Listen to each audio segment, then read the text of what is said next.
Fala nação, o Flamengo começou a Libertadores com a vitória fora de casa, mas não foi tão simples assim, né, como o placar mostra.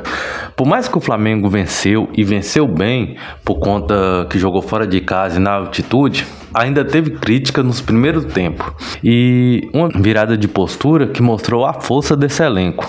Então fica comigo até o final porque tem muita coisa importante para a gente analisar, beleza? Então o Flamengo venceu o Cusco por 2-0, jogando no Peru, na altitude. E por mais que jogar nessas condições nunca seja fácil, o Flamengo, né, com um time superior, conseguiu vencer o primeiro jogo fora de casa. Mas também, né, jogando a mais de 3.000 metros de altitude, aí eu vejo torcedores ir para a rede social criticar a falta de intensidade, acerto nos passes e conexão de uma jogada para outra. Tá de sacanagem. Dá para ver, né, o quão está essa situação ultimamente, porque tá exigindo demais de um jogo em que, em condições normais, o Flamengo venceria. Ali, se saísse um empate, já tava bom demais. Eu não entendo, sinceramente, essa reclamação que tá acontecendo. Acho mais que são os torcedores que queriam a permanência do Felipe Luiz ainda no comando do time, porque não é possível essas reclamações. Mesmo assim, o time teve controle da posse de bola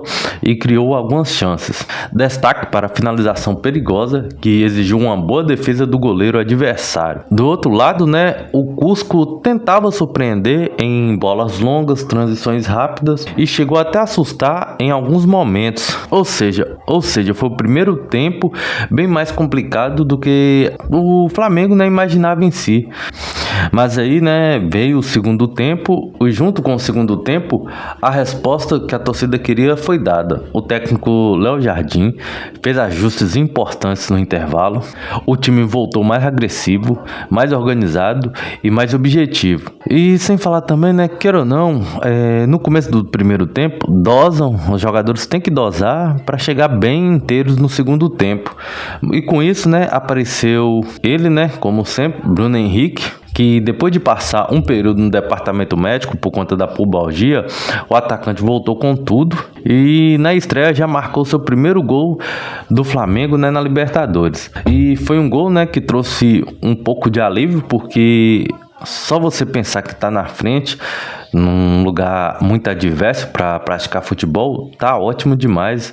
O jogador foi decisivo, apareceu num momento crucial da partida. E quando o jogo já encaminhava para o fim, o Arrasca, que saiu do banco, né, apareceu para fechar a conta. E com isso foi 2-0 e vitória garantida.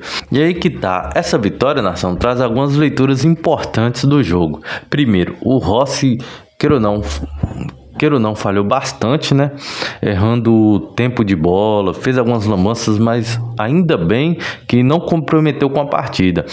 E isso é compreensível porque na altitude, aqui eu vou dar até ele.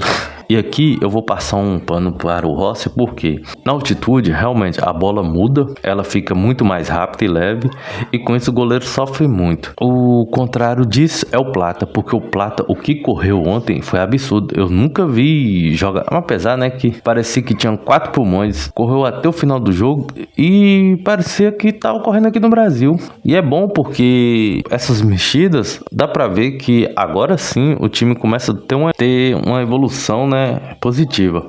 Pode ver que ninguém mais toca no quesito de o time tá mal fisicamente, porque os jogadores não morrem do começo pro meio do segundo tempo. E vou além, essas mudanças não só tá surtindo efeito fora de campo, dentro de campo também. Segundo as informações, o elenco está muito satisfeito com o treinador, principalmente pela forma como ele vem lidando com o grupo. E aí entra na parte de gerir egos, dando espaço, organizando o time. E isso é fundamental em um elenco estrelado de jogadores. Inclusive, jogadores experientes já demonstram apoio ao treinador. E sem falar também, né, que os números ajudam bastante. São 7 jogos com 4 vitórias até o momento. Enfim, depois desse jogo contra o Cusco, em que o Mengão venceu por 2-0, tiveram também outros brasileiros jogando na competição. O Fluminense empatou com o Desportivo Laguara de 0-0, o Cruzeiro venceu o Barcelona Esporte Clube por 1-0, Teve o triunfo do Mirassol, que venceu por 1-0 contra o Lanús na sua primeira participação na Libertadores, e empate de 1-1 do Palmeiras com o Júnior. E falando em Palmeiras, né, o técnico Abel Ferreira voltou a falar do Flamengo. Meu Deus, velho. E mais uma vez ele reclamou da arbitragem, comentou sobre o assunto da final da Libertadores, que o Pulgar deveria ser expulso. E com isso ele ironizou, né? Falando que dessa vez o VAR funcionou. Por quê? Porque teve jogador dele, né, que foi expulso. Agora, segundo ele, parece que o VAR aprendeu. Tá de brincadeira, viu, Abel? Na boa, o que eu vejo assim é que o Abel é aquele cara que é um péssimo perdedor. Ele só quer saber de ganhar. Mas agora quando perde, é sempre a culpa de todo mundo, menos dele. Mas, sinceramente, ele faz isso também porque a presidente já te dá o exemplo também. Ela 24 horas só falando do Flamengo.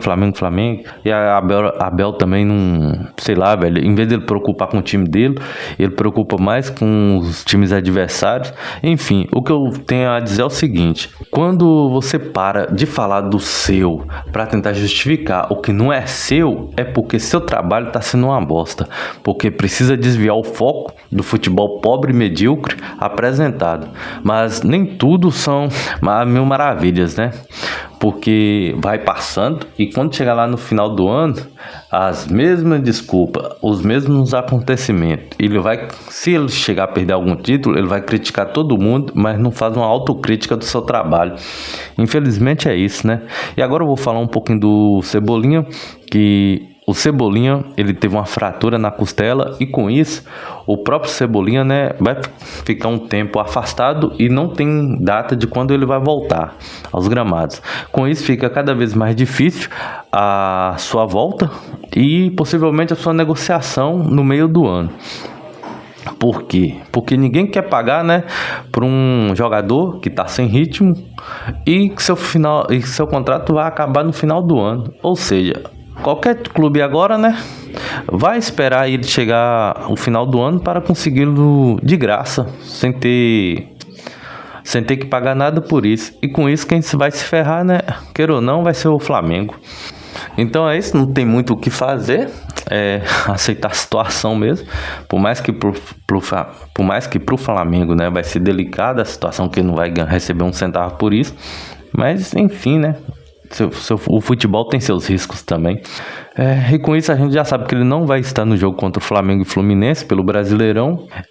Eu vou gostar de ver esse jogo porque o Fluminense é um dos times mais sólidos que tem no Campeonato Brasileiro no atual momento. E com isso eu quero ver como que vai estar essa evolução realmente do Flamengo. Mas então é isso, no mais, essas são as notícias de hoje.